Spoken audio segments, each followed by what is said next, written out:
Welcome to Active Shooter, the podcast. After decades now of mass shootings, we haven't found the answer. A tribute to the victims of two mass shootings. Thank you for listening to Active Shooter, the podcast.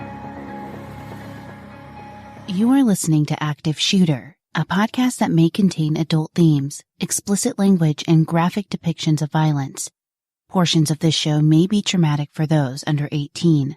Listener discretion is advised. 9 people have been killed in a second mass shooting in less than 24 hours. This time, it happened in Dayton, Ohio, at an entertainment district in that city. Police say they have killed the gunman. At least 16 others have been hurt and taken to area hospitals. Most mass shootings are planned to some extent. Usually a shooter doesn't randomly pick up a firearm and open fire towards a group of people. Before the deadly Dayton, Ohio shooting, there was a 24-year-old man that could have possibly prevented the shooting from happening. When a friend of many years asked the man to buy him body armor, bullet magazines, and a receiver for the top of a rifle, he didn't hesitate. When the man asked his friend to keep the rifle, ammunition, and body armor at his apartment so his parents wouldn't find it, the friend agreed. If that friend would have confided in someone about what the man was doing, we may have not had another mass casualty event about 13 hours after the El Paso Walmart shooting. At 11:04 p.m., the shooter, his brother, and a mutual friend of theirs arrived at the historic Oregon district for a night out full of dancing and drinking.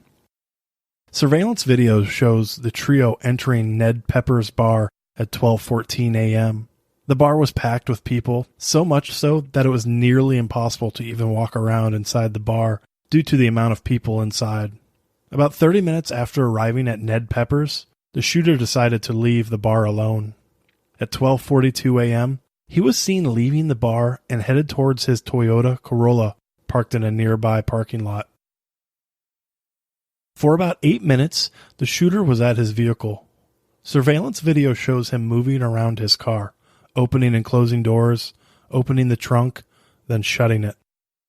The next surveillance image shows the shooter walking away from his car, looking very different.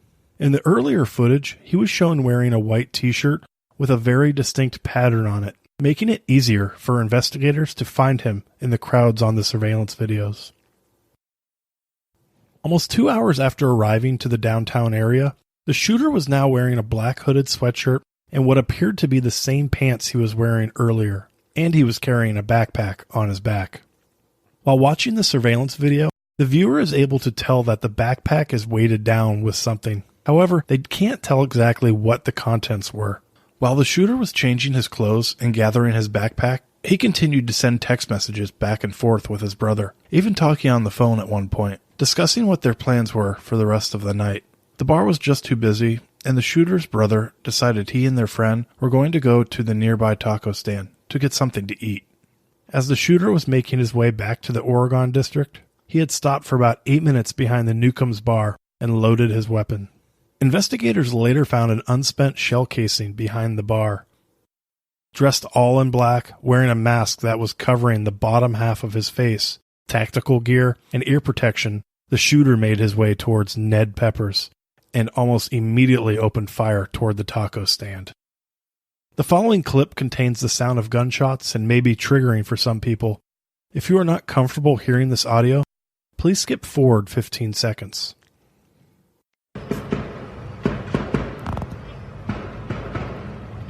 Oh,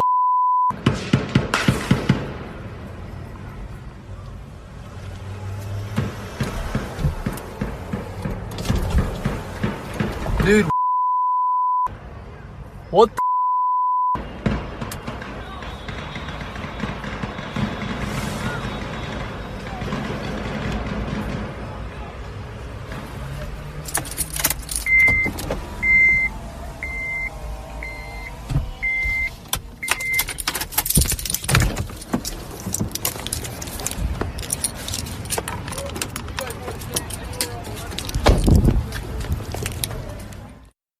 The shooter killed 3 people near the taco stand, one of which was his own brother. He injured many more, including the friend that accompanied them to the bars earlier in the night. As the shooter continued pulling the trigger, bodies began to fall to the ground.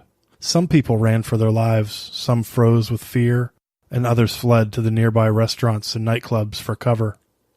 In 32 seconds, the shooter had taken the lives of 9 people and injured 17 with the gunshot wounds. 10 additional people were injured while fleeing from the scene, which created a stampede of sorts, causing people to fall to the ground and be trampled by others that were running for their lives.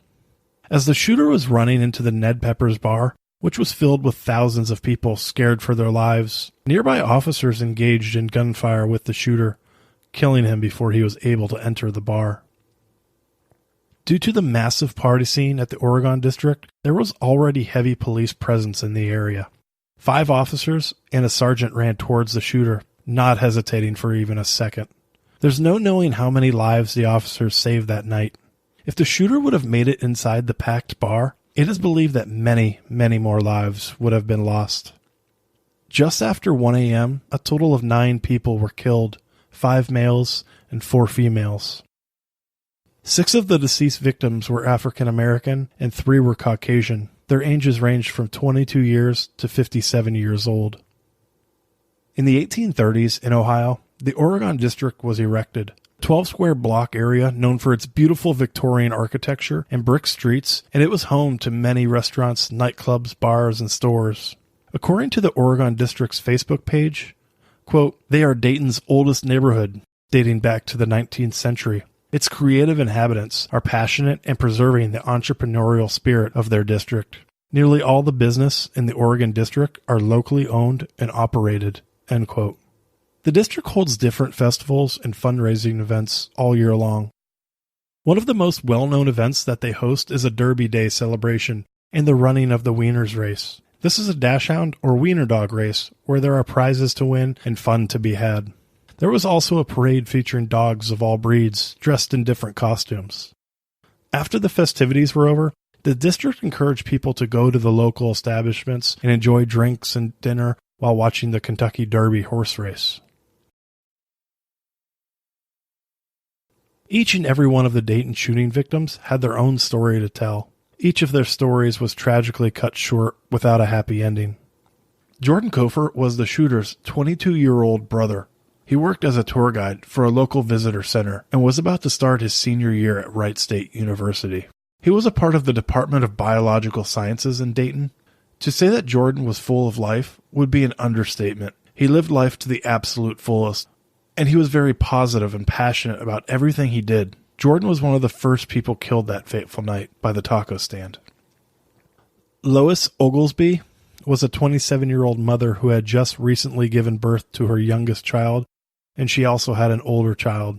Lois, or Nene, as she was commonly referred to by close friends and family, was going to nursing school and was working at a daycare to earn a living while raising her children. She wanted to go out and have a night out on the town, something she rarely got to do because of her busy lifestyle.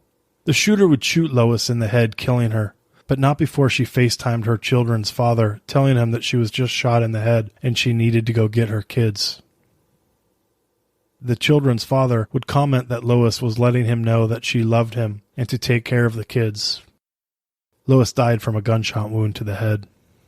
She said, "Well, Mommy, I can have fun too." And I said, "Yeah, you can have fun sometimes too, Day." She said, "I hadn't been out, so I'm going to go out. I'm going to have some drinks." I said, "Okay, be careful." And that was it. We were asleep, and her boyfriend called, and he said, "Mom, Nate, Lois FaceTimed him."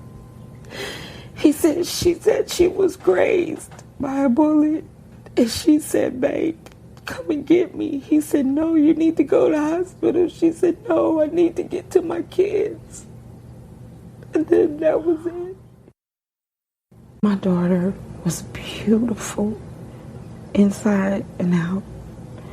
And the love that she showed for kids, the compassion that she had for children, it was just amazing. Nicholas Coomer lived his entire 25 years of life helping other people.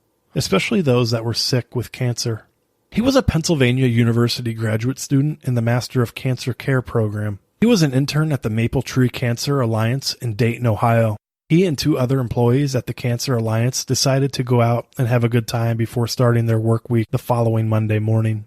Nicholas lost his life due to multiple gunshot wounds. His 2 coworkers were also struck with bullets, but they are both expected to make a full recovery. Always someone who would do anything for anybody. Got to work next to him every day. When I got the news, I just fell to my knees because I couldn't believe what I was hearing. He was absolutely my best friend. We spent a lot of time together. He was one of the best people I've ever met in my entire life. Earlier in the week, Logan Turner of Springboro, Ohio, achieved a milestone in life, celebrating his 30th birthday. He had gotten a group of friends together that weekend to celebrate another trip around the sun. While out celebrating, Logan too lost his life due to multiple gunshot wounds. Just knew immediately, like, this is the one, this is who I want, like, just the sweetest, kindest, like, human I've ever known. Like, said every single day, like, I'm so thankful for you and I appreciate you and, like, I love you, and just, you know, like we loved each other hard. Logan had a degree from Sinclair Community College and then earned an engineering degree from the University of Toledo, and for a short time, he also was enrolled at Wright State University. He worked as a machinist at Thaler Machine Company in Springboro, Ohio. T.J. McNichols' father, Thomas McNichols, says that his son's death still doesn't seem real. He wants to know why. Why would somebody take the life of his 25-year-old son? TJ was described as being a gentle giant and a great father to his 4 children. He had just gotten off work and decided to meet up with a couple of friends before his life was taken. He later died from multiple gunshot wounds. I love my son. I loved him. He was me. My son was me. I have 5 girls and 1 son, and only 1 son. And I loved him to death. Dion Green would never have imagined that he would be holding his father, Derek Fudge, in his arms when he took his last breath. But that is exactly what happened on that tragic night. Dion and Derek were standing outside a busy bar waiting for Dion's sister to come out of the bar, when all of a sudden they heard shots, and both men hit the ground. After the shots had stopped, Dion rose to his feet and looked over to see his dad still laying on the ground. He held his dad in his arms, telling him he loved him, as his father took his last breaths. He died from gunshot wounds to his torso. Derek enjoyed spending his free time fishing and had an especially close relationship with his dog, Lucy Lou. He's a great guy. Like, if you need anything done and he can do it, he's gonna get it done. Shirt off his back. Even if he gotta walk miles to get to you, he's gonna get there. You know, he's gonna look out. Like, and I think I picked up them type of. I picked my traits up from him because I'm the same way. I do anything for somebody, even if they do me wrong. Monica Brickhouse from Springfield, Ohio, was a 39-year-old woman who decided to meet up with her good friend Nicole to have a couple drinks and catch up on what was going on in each other's lives. She was married to her husband, Anthony, and was a very devoted mother of 3 children. She died that night from multiple gunshot wounds. This was just a very positive person. You know, you always knew when you sat with her, you had an easygoing spirit, somebody who was going to help you, advise you in the right way. Whenever she walked through the call center, you never heard her coming. She just slid her feet. She never would step. She just slid everywhere she went, you know, and that was just her style. Syed Saleh was a 38-year-old man from Eritrea, which is a country next to Sudan. He was a kind-hearted man, and some would say that he was the hardest-working man they had ever met. He didn't go out much, as he would usually rather stay home with his wife and daughter. On this terrible night, though, he decided to head out with a friend for a couple of beers. He died from gunshot wounds to the torso. Last Saturday was a rare night out for the husband and father. He said he's going to go and meet his friend, and